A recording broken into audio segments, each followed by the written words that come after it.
I was at a Giants game, of all things. I was 11 years old, and the 7th inning stretch came along. I can't remember if the Giants won or lost, but I do remember the song Purple Haze by Jimi Hendrix came on the loudspeakers, and for some reason, I paid more attention to that than anything else I'd ever heard.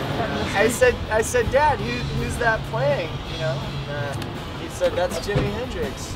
And he told me that it was a really easy riff that I could learn. And sure enough, that night when we got home, it was really late. I was transfixed by guitar, and he showed me the first 2 notes of that song, and then I couldn't stop. And I probably drove him crazy playing just those those 2 notes for like the next month.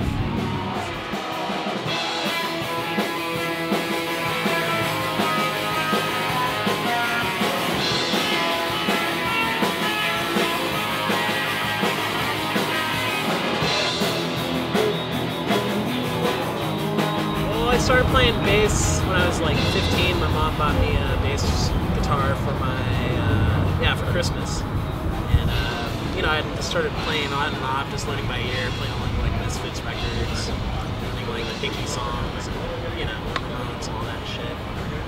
And you know, same thing, learning by ear, just writing really simple songs. Like the simpler the better was my whole approach.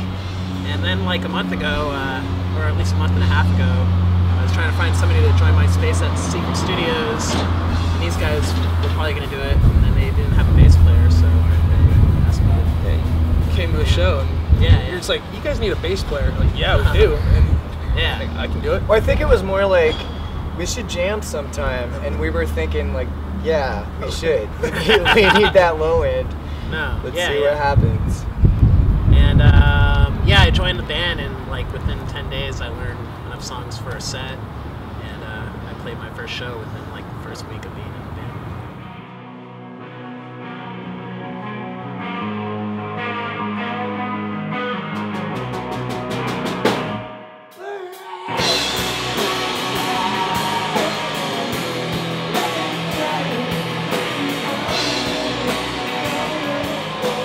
The best part about this band is it's just fun. I love Nick. Nick's such a great songwriter. The songs are just they're really great. I really believe them. Catchy as fuck, but still they sort of resonate, you know. They're not just bubblegum. I think it's just because we have distortion boxes. It's like the only thing that separates them from being pop trash. No.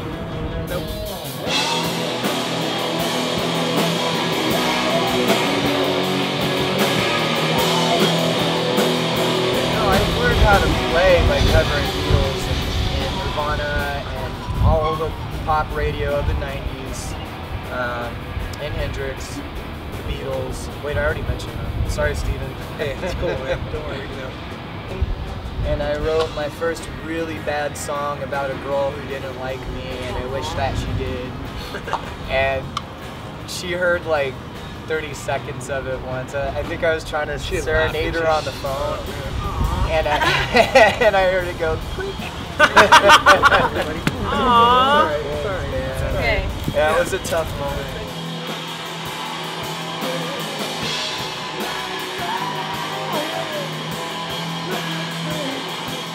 I started playing drums because I had 2 friends in high school, one of whom played guitar and the other one played bass, so it was kind of, you know, coming upon me to shell out the $50 to get a drum set and kind of learn how to do it. And we played in the basement of a motorcycle shop I worked at, and I don't know, I like the music still. We 2 of us worked there, and so we got our coveralls on. Like, yeah, we rocked out. And then I met Nick, I think, when we were about 15 or 16, I think. And we went to a lot of the same shows, and then kind of got reacquainted later. Nick and Cole. Hickey, yeah. Went to a lot of shows together, but I don't think either of us really remember much about me. You know, those were some foggy nights.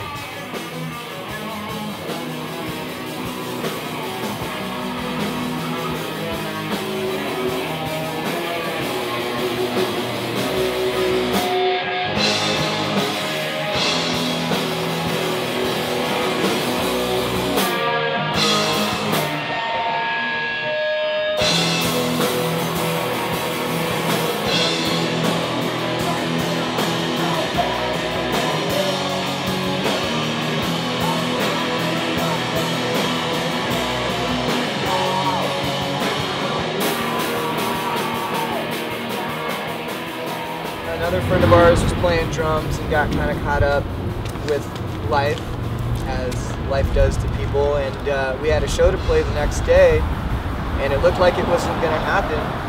And a mutual friend of ours reintroduced Steven to me, and Steven was like, "Yeah, I think I can play bonk chink chink bonk chink." And sure enough, yeah, sure enough, we got through that show, and you didn't even know the songs. But I don't know what that says about our music. You're like, okay, it's this song now. That's the one that goes. Does that make you an awesome drummer, or does that make our music really simple? It makes me willing to look like an idiot. I mean, willing to risk looking like an idiot.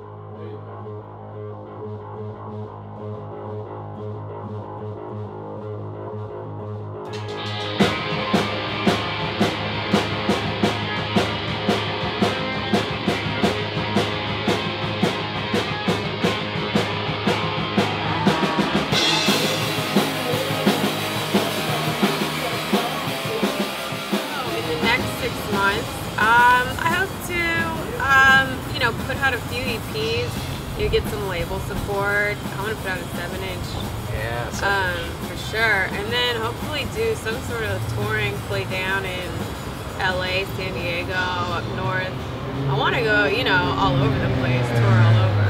Oh yeah. Who knows if that'll happen in 6 months, but It'll happen. It'll happen, definitely. This summer, let's go to fucking Portland. Because pretty soon I need to get a job, so we need to get that tour done before I need to. Before that happens. Completely out of money, yeah.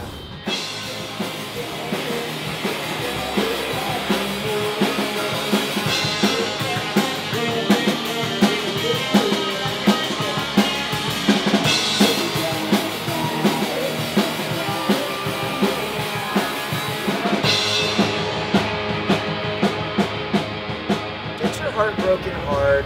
Do a lot of drugs. No. I'm not, you know what, there are Kill your 11-year-olds. parents. There are 11-year-old kids that might be watching this.